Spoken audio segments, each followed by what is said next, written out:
चंद्रयान-3 चांद पर खोजबीन करने के लिए भारतीय अंतरिक्ष अनुसंधान संगठन इसरो द्वारा तैयार किया गया तीसरा चंद्र मिशन है। इसमें चंद्रयान-2 के समान एक लैंडर और एक रोवर होगा, लेकिन इसमें ऑर्बिटर नहीं होगा। भारतीय चंद्रयान अभियान इसरो चंद्रयान-2 चंद्र ध्रुवीय अन्वेषण मिशन ल्यूपेक्स।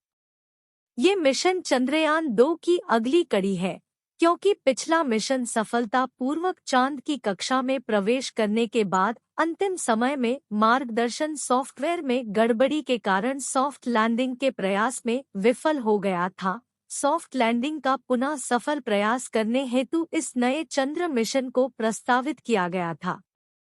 चंद्रयान-3 का लॉन्च सतीश धवन अंतरिक्ष केंद्र शार, श्रीहरिकोटा से 14 जुलाई 2023 शुक्रवार को भारतीय समय अनुसार दोपहर 2:35 बजे निर्धारित किया गया है। इतिहास। चंद्रमा पर सॉफ्ट लैंडिंग की काबिलियत प्रदर्शित करने के लिए चंद्रयान कार्यक्रम के दूसरे चरण में इसरो ने एक ऑर्बिटर, एक लैंडर और एक रोवर से युक्त लॉन्च वाहन मार्क 3 LVM-3 नामक लॉन्च वाहन पर चंद्रयान-2 लॉन्च किया। 8 प्रज्ञान रोवर को तैनात करने के लिए लैंडर को सितंबर 2019 को चंद्र सतह पर टचडाउन करना था। परियोजना के अस्तित्व की पुष्टि करते हुए इसरो के पूर्व अध्यक्ष के सिवन ने कहा कि लागत लगभग 615 रुपए करोड़ $79 मिलियन होगी। इससे पहले चंद्रमा के दक्षिणी ध्रुव पर एक मिशन पर जापान के साथ सहयोग के बारे में रिपोर्टें सामने आई थी, जहां भारत लैंडर प्रदान करता जबकि जापान लॉन्चर और रोवर दोनों प्रदान करने वाला था। मिशन में साइट सैंपलिंग और चांद पर रात के समय सरवाइव करने की टेक्नोलॉजी शामिल करने की भी संभावनाएं थी। विक्रम लैंडर की बात की विफलता के कारण 2025 के लिए जापान के साथ साझेदारी में प्रस्तावित चंद्र ध्रुवीय खोजबीन मिशन ल्यूपेक्स के लिए आवश्यक लैंडिंग क्षमताओं को प्रदर्शित करने के लिए एक और मिशन चंद्रयान-3 करने का प्रस्ताव दिया गया। 13 मिशन के महत्वपूर्ण फ्लाइट ऑपरेशन के दौरान यूरोपीय अंतरिक्ष एजेंसी ESA द्वारा संचालित यूरोपीय अंतरिक्ष ट्रैकिंग एस्ट्रैक एक अनुबंध के अंतर्गत इस मिशन को सपोर्ट प्रदान करेगी। इस बार अगर मिशन में भारत को सफलता मिलती है, तो भारत ऐसी उपलब्धि हासिल कर चुके अमेरिका, चीन और पूर्व सोवियत संघ जैसे देशों के क्लब में शामिल हो जाएगा। भारतीय अंतरिक्ष अनुसंधान संगठन इसरो का तीसरा मून मिशन 3 श्रीहरिकोटा से लॉन्च हो चुका है। 14 जुलाई 2023 शुक्रवार को आंध्र प्रदेश के श्रीहरिकोटा स्थित सतीश धवन अंतरिक्ष केंद्र से दोपहर 2:35 पर चंद्रयान-3 को लॉन्च किया गया। इसरो ने चंद्रयान-3 मिशन के लिए 3 मुख्य उद्देश्य निर्धारित किए हैं, जिनमें शामिल है: पहला, लैंडर की चंद्रमा की सतह पर सुरक्षित और सॉफ्ट लैंडिंग कराना। दूसरा, चंद्रमा पर रोवर की विचरण क्षमताओं का अवलोकन और प्रदर्शन।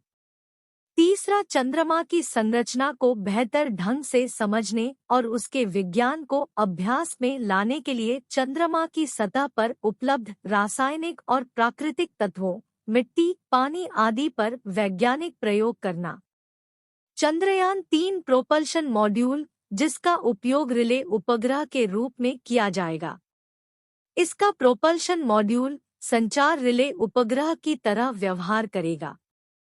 प्रोपल्शन मॉड्यूल लैंडर और रोवर युक्त ढांचे को तब तक अंतरिक्ष में धकेलता रहेगा जब तक कि अंतरिक्ष यान 100 किलोमीटर ऊंचाई वाली चंद्र कक्षा में न पहुंच जाए।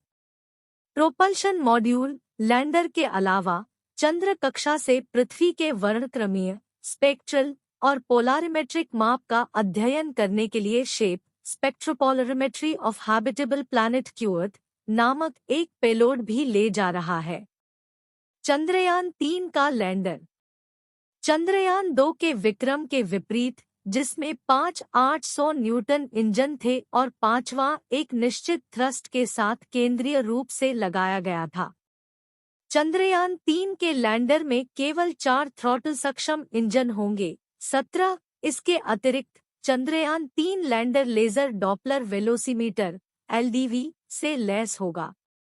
18 चंद्रयान 2 की तुलना में इम्पैक्ट लेग्स को मजबूत बनाया गया है और उपकरण की खराबी का सामना करने के लिए एक से अधिक उपाय किए गए हैं। लैंडर पर तापीय चालकता और तापमान को मापने के लिए Chandra surface thermophysical experiment ChaSTE landing site के आसपास भूकंपीयता को मापने के लिए instrument for lunar seismic activity (ILSA) व प्लाज्मा घनत्व और इसकी विविधताओं का अनुमान लगाने के लिए लैंगम्यो प्रोब (LP) नामक भारतीय पेलोड शामिल है। इसके अतिरिक्त नासा से एक निष्क्रिय लेजर रेट्रोरिफ्लेक्टर एरे को चंद्र लेजर रेंजिंग अध्ययनों के लिए इसमें समायोजित किया गया है।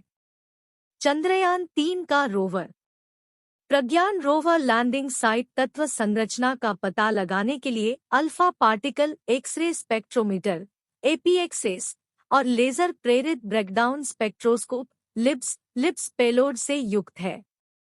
दिसंबर 2019 में यह बताया गया कि इसरो ने परियोजना की प्रारंभिक फंडिंग के लिए 75 करोड़ का अनुरोध किया था, जिसमें से 60 करोड़ मशीनरी, उपकरण और अन्य पूंजीगत व्यय की पूर्ति के लिए होगा, जबकि शेष 15 करोड़ राजस्व व्यय मदद में मांगा गया है।